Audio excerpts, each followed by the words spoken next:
Hi everyone, this is Shahira, and you're tuning in to the first episode of the Life and Style podcast, where we will discuss topics related to your life and style. So, with Ramadan just around the corner, I thought of diving into a topic where we should sort of reset our health with the month of Ramadan. Besides the spiritual cleanse and all that, it's a time for us to also jump on the opportunities to sort of detox or reset our bodies, right? So, but also we want to know how we can do it right, the do's and don'ts, how we can maximize the entire month and stay healthy at the top of our health game lah. So I have with me a dietitian who will sort of help me break down the do's and don'ts and share with me how we can all stay healthy throughout the entire month. So hi Farah. Hi. Maybe you can adequately introduce yourself for our listeners. Yeah. Hi, Shah. Thank you for inviting me. I'm Farah, and professionally, I'm a dietitian, graduated from UKM. Currently, I'm running a health tech company called Diet Ideas, where we are specializing in diet and nutrition to help people to improve their health condition via food. Right. So our mission is to ensure people, especially Malaysian, understand how food can become a medication for us. I see. Yeah. Okay. So we're coming into Ramadan. Really, we're just days away from Ramadan, right? Mm-hmm. So maybe you as a dietitian, maybe you can share with us some of the diet habits that we can ease into as we kickstart the holy month. Maybe you can share, yeah. Okay, can. So technically, Ramadan is all about training, right? So people would say, it's a matter of fact that when it comes to Ramadan, we started to eat lesser. We have a time to eat or time to break our fast, and also time to take our sahur, right? So on how to ease into a good habit of Ramadan, which is very important to start 3 to 5 days before, right? So that we don't feel energy depletion, we don't feel super tired or super fatigued during day one of Ramadan. So usually our current practice with our client, especially when before Ramadan, is we always encourage them to do timely eating, right? Timely eating as in when it comes to your breakfast, if usually you take breakfast at 8 a.m., so maybe 3 to 5 days before Ramadan, let's try to take it around 7 a.m. or 6 a.m. Yeah, so that you gradually go earlier. Yeah. So easily for your body to adjust.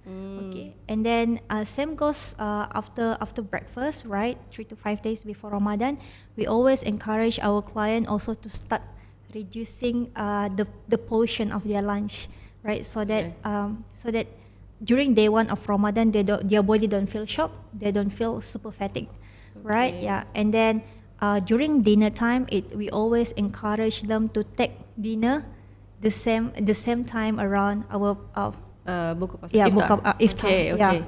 So this is the 3 to 5 days habit before entering the Ramadan. Okay.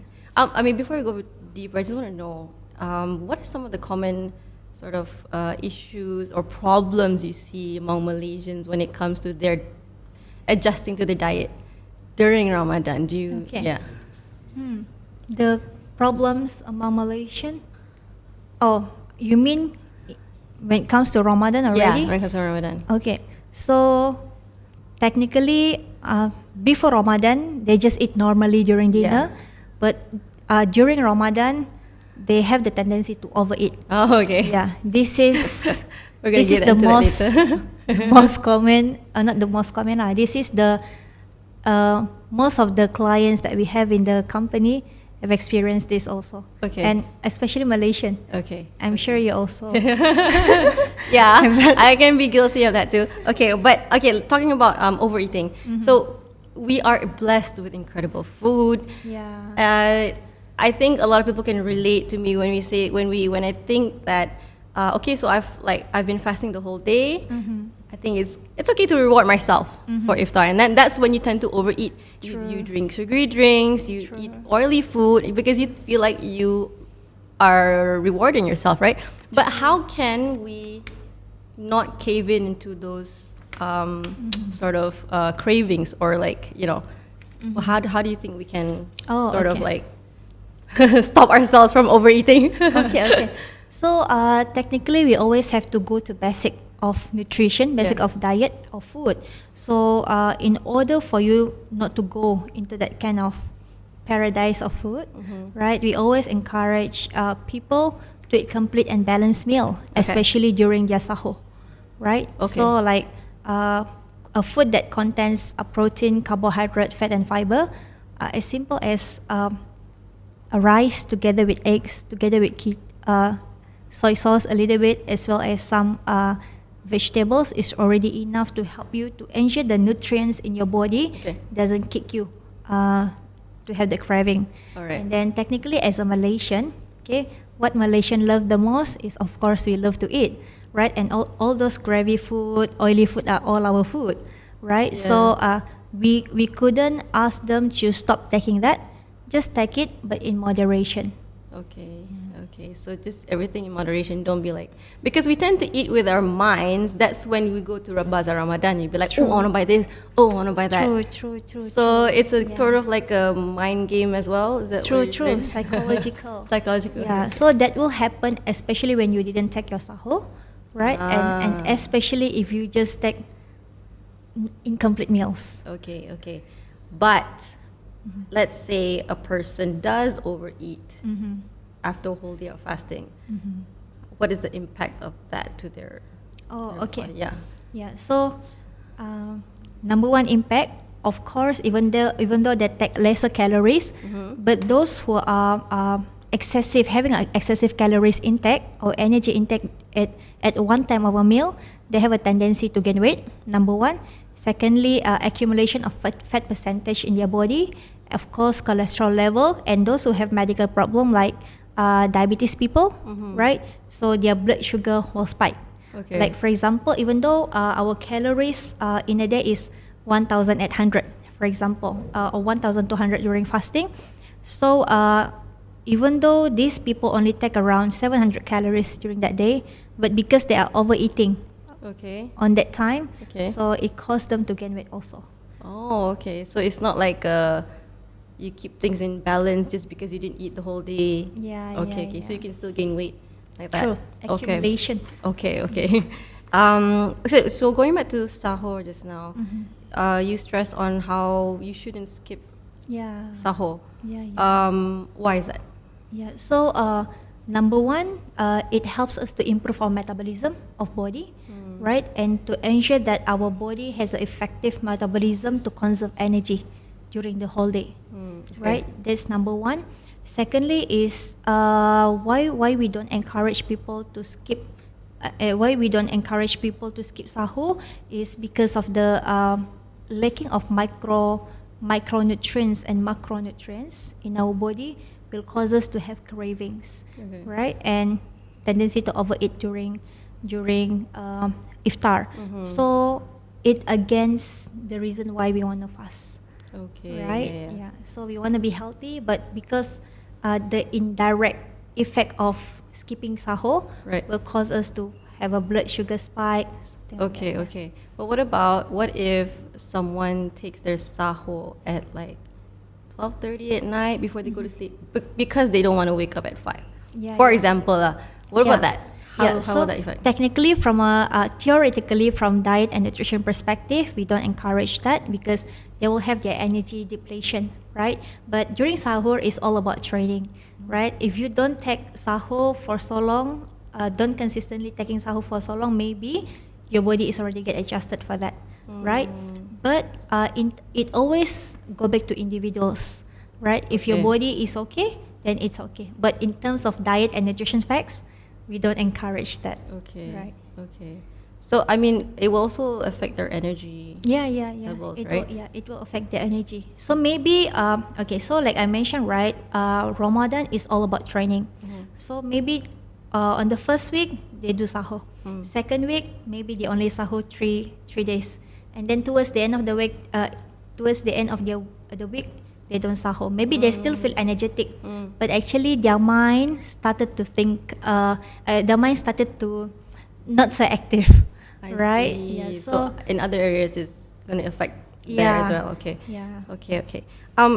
You were mentioning about calories just now. Is it important to stick to your calorie intake, or is it okay to lessen it, or how will that? How is the calorie sort of? How do you count your calories when you fast? Ramadan? Yeah. Oh, So for okay. example, I am on like a 1,800 calorie per day, right? So do I need to fulfill that, or is it okay if I only eat less, or like because you're only eating like, technically 2 meals a day, right? 2 to 3. 2 to 3 Yeah. for give and take lah. So like how Yeah. Okay. how does that work? So technically, when it comes to Ramadan, some of the people we will focus on calories. Some of the people we always focus on the quality of the meals that they take. Okay. It's either a calorie deficit. It's either a calorie dense meal or a nutrient dense meal. Okay. Yeah. So calorie dense meal, like if you're taking kueh mueh, right? Even though it's a small portion, but then the it's bigger in okay. calories. Rather than you take big meals, right? But it's full of overloaded with fibers like vegetables and fruits, rice, and for example fish, right? But the calorie is slightly lower than if you take 3 pieces of kueh, right? So we always encourage people to go for nutrient dense, right? Okay. Calorie dense, it depends on individuals, right? Depending on individual, meaning like the health condition, is it? Yeah. Okay. Health condition. If normal people they want to maintain their calories, is also okay. But normal people who wants to lose weight during Ramadan, this is the best time because we can help to adjust it. Oh, I see. Understand? Okay, Right. okay. But the most I see. important thing is always during Ramadan is always nutrient dense food. Correct. Yeah. So that even though you eat lesser, it doesn't affect your pathophysiological function of your body. I see. Yeah. Okay. Coming back to like the sort of meals that you eat for either sahur or iftar, right? What are your thoughts on people who like take smoothies or meal replacements for either or? Okay. Oh, yeah. Yeah. Okay. So technically, meal replacement is still complete and balanced diet. Yeah. So it's okay to take Okay. that. Okay. It's just that during Ramadan, our psychological is we want to eat good foods, right? Yeah. So we always have to assess that individuals. Are you okay with meal replacement? If you want to take smoothie during sahur, you think it's okay, then you just press it. Okay. Right? But we always encourage to take a whole meal or solid meals during Ramadan, buka puasa, iftar. Okay. Right? So one of the reason is we do not want this emotional eating gonna impact the people. All right. So you're gonna take into account the emotional Yeah. side of it and the psychological side of it as well. True. Okay. Food and diet is always about emotion. Right? Yeah, that's right. That's why people let's say like emotional eating, right? Right. Okay. Okay. When it comes to our water intake per day, technically 2 liters, right? Yeah. So we always encourage around 2 to 3 liters or a minimum of 8 glasses a day. Okay. Right, during Ramadan. So how to do that? Yeah. How do we do that? Because if you take, let's say you chug down like 4 glasses of water during sahur, you'll be going to the toilet like, Yeah. it's the Yeah. same thing as after iftar. You want to chug down like 4 to 5 glasses, and then you want to go tarawih. Yeah, That's gonna yeah. disrupt your Yeah, day yeah. as well. So Understood. how do we do Yeah. this? So usually what we always encourage people, right, to prepare a bottle of 1 liter or 1.5 liter with you. Okay. So after you break your fast, so it's actually without you realizing you already take around 500 to 1 liter of water during your iftar, Okay. right? Along the way before you go for prayer, you also will have to drink a little bit of water. Yeah. So without you realizing it, Right. right? And then after that, after prayer also you will drink a little bit of water. Okay. And then during Tarawih also, of course, you feel thirsty, so you will drink a lot of Alright. water, some of the water. And then after Tarawih, during Moreh, you also drink water, right? And then when you go for iftar, this also when you drink your water. But there's some misconception when people think during sahur, let's drink a lot of water. It's also we don't also encourage Okay, that. why? Right. One of the reason the water you drink during that time, it will flash out. Yeah. Right. So secondly, it will encourage more thirsty. Right. So we always encourage to take sip by sip. Right. Don't just drink it. Yeah, I tend to do that. Yeah. 2 Me more too. minutes. Last time. Yeah. Yeah. So always have a consistency in terms of the amount of sipping the water. Ah, I see. So it doesn't. You don't have to drink like 2-3 glass. Like maybe 1 glass would do also for sahur. Is that Yeah. Okay. 1 glass would do. okay? But does this water intake does it take into account the sugary drinks? Yeah. So Can? when you talk about water intake Yeah. or liquid intake, Only- it's always taking account into the sugary drink. Yeah. But what we are talking now is the water Just intake. water. Yeah, Okay, just water okay. intake. Okay, just Because water. if you take sugary drink, Yeah. it will even trigger you to feel thirsty. Okay. All right. Is it okay? Okay. So like, when you talk about just now, you said sahur, like it's not okay to take, not encouraged to take like before you go to sleep, right? But does that apply to also like younger kids?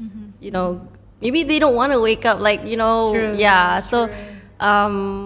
is it completely not okay, or is it yeah? What are your thoughts on that? So if we following the textbook, right? Yeah. For diet and nutrition, we always not encourage it, right? Because our body cycle is always 24 hours, Yeah. right? So the standard advice is for young girls, for young kids, is we encourage them to sleep early so that they can wake up, Oh, okay. right? So that they can wake up to eat their sahur, right? But we were kids last time, Yeah. right? Yes. So we understand. Yeah. We understand, right? So technically, It's you still best understand. to Yeah, take it's sahur, always yeah. bad to eat sahur, and yeah, I also guilty last time, right? My mom doesn't want to wake because I always doesn't want to wake up during sahur, so I eat before I sleep, Yeah. right? But the impact of that, it will causes the kids to have a potentially of gaining weight. So if the people is already have childhood obesity, so it's even deteriorating that. And also the energy levels. Yeah, will be energy impacted levels, throughout the yeah. day. They need to go to school and all that, right? Yeah. Plus, we have to see the age of the kids, right? We Yes, never know, yes, right? yes. Maybe they also eat in the middle of the day, Yeah, right? yeah. So that's why even Islam also encourage the kids to be trained slowly. Okay. Right. Okay. All right. Okay. So when we when we're fasting, we go through several changes, obviously, because of a change in our eating and sleeping routines, right? So one of the things that many of us can relate to maybe is we have gastric or bloating or fatigue or feeling extremely sleepy or just lethargic. How can we avoid this? Especially, let's start with gastric first. How can we avoid? Okay. Yeah, minimize it. Okay, so how do we minimize it? First thing first is for the people who have gastric or for people who have like acid reflux, always understand what's triggering them, right? If they say even though they eat lesser, even though they do not eat, right? But at the same time they don't feel gastric, but sometimes they like sour food, suddenly they feel gastric, right? So it's very important for these people to ensure that during sahur they don't take food that can trigger this condition, right? Okay. That's how you minimize it. Secondly, of course, never skip sahur. Okay. Right? Never skip sahur. And thirdly, it is very best if during sahur, after sahur, you don't sleep, because if you sleep, like it will produce more gastric acid, right? So it will not bring good Okay. So what are some of the, I mean, I know you said you got to understand what triggers you to get, gastric, but Yeah. what are some of the foods that you can recommend for someone to eat during sahur Okay. to not, minimize the risk of getting gastric or acid reflux or things like that? Okay, food to Yeah. recommend. Maybe Yeah. can I say food to avoid? Okay. Yeah. Can. Food to recommend is a lot of foods, Maybe right? food to avoid, yeah. Food to avoid. Maybe food to avoid like oily food, Okay. right? This is for gastric acid reflux, easily to feel bloating. Oily food, spicy and sour food. And then thirdly is food that contains gassy ingredients like broccoli, Okay. right? Spinach, right? Okay. What else? Labu. What's in English? Pumpkin. Pumpkin, right? Yeah. Yeah. So food that contains gassy substances also Uh-huh. we don't encourage. I see. Yeah. So Okay. yeah. Okay. The rest you can try. Okay. I mean, it's your body. You should know, Yeah. right? Okay. Okay. I when it comes to Ramadan, I always think about like my parents. They have their health conditions. Okay. My dad is diabetic. My mom has high blood pressure. So when it comes to diabetes and treat, you guys help diabetic patients, right? Yeah. So what is the best? I mean, Islam does not make people with certain health conditions. They don't force them. Islam doesn't force them to fast. Yeah. But there are certain people who still want to fast. Like my dad, he still wants to fast. True. And he's 70 plus. So what is sort of maybe the safe way? What is the management or approach for diabetic people to Okay. fast safely or healthily Okay. during the Yeah. Ramadan? So the first one, I always encourage to have their dietitian with them.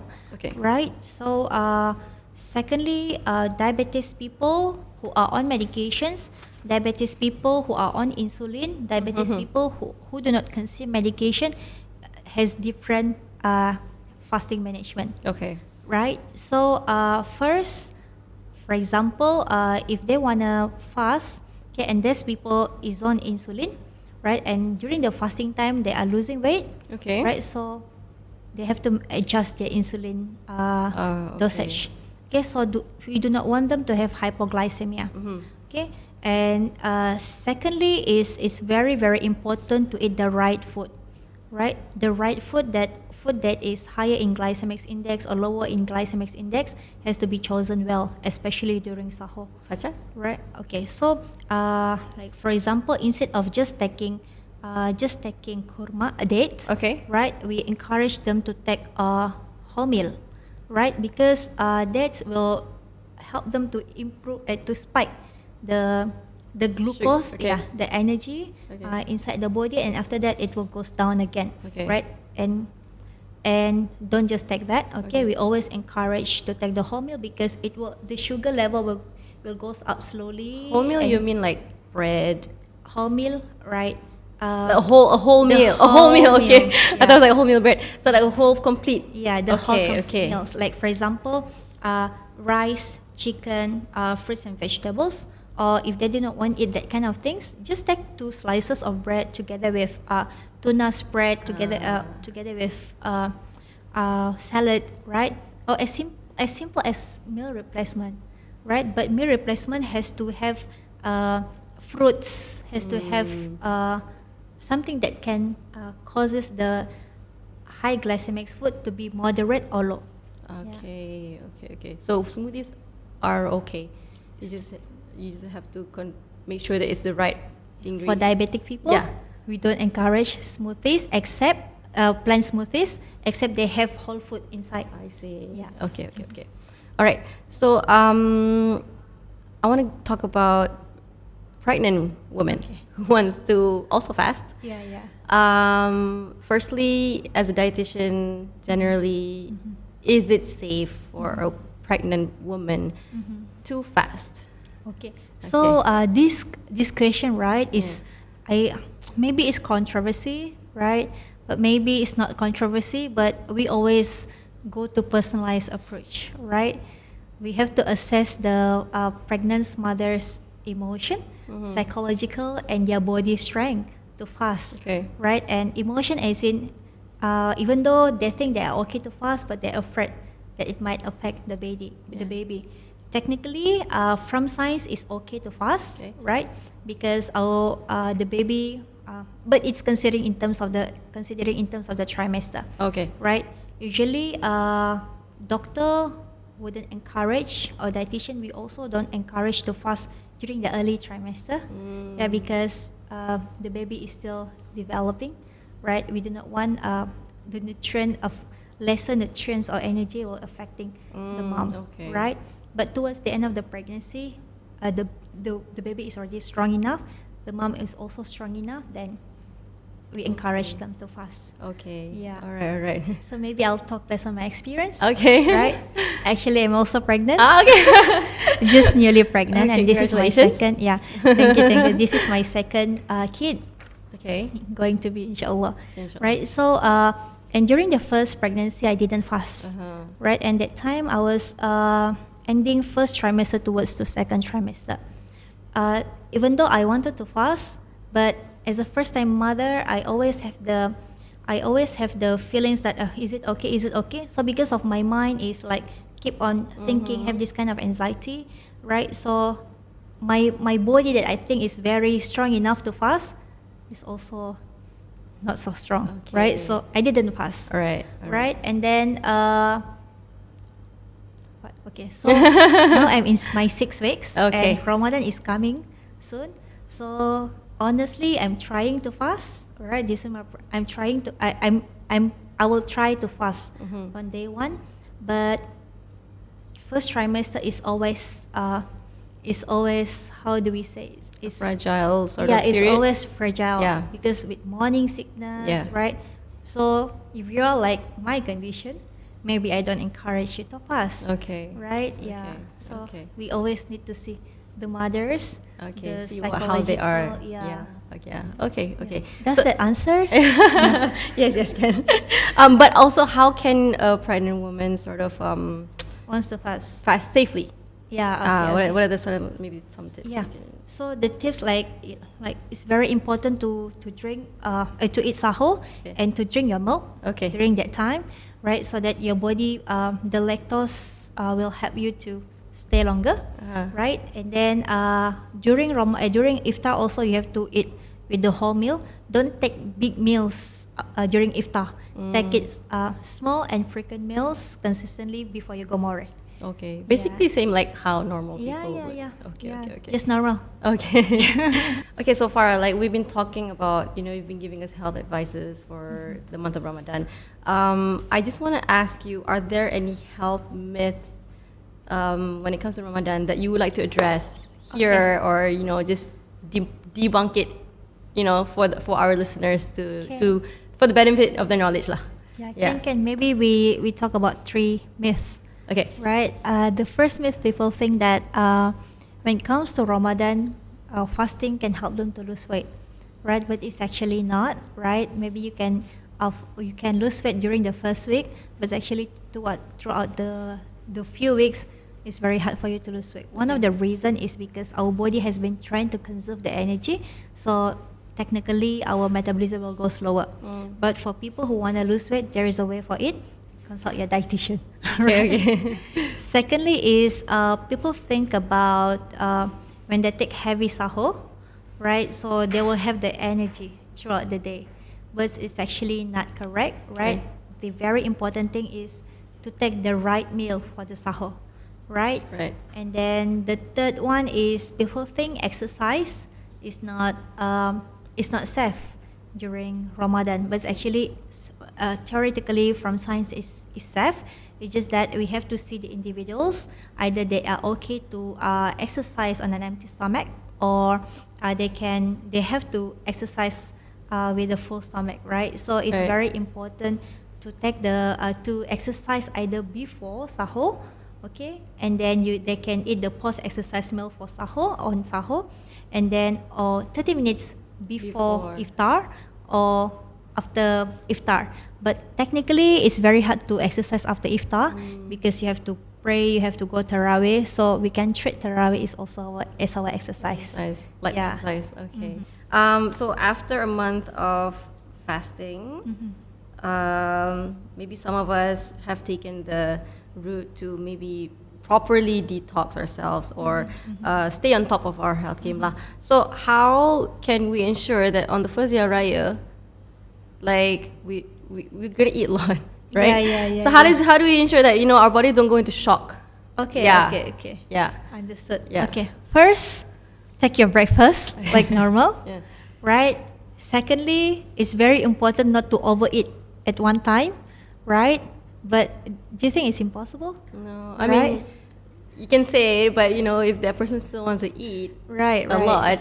Yeah, don't take the meals a lot, right? Yeah. What's very important is take the whole meal first, right? Before you go into the kuih raya, okay? Before you go into lembang. Or some people, they do not want to take the rice, they just want to take lembang, is also okay.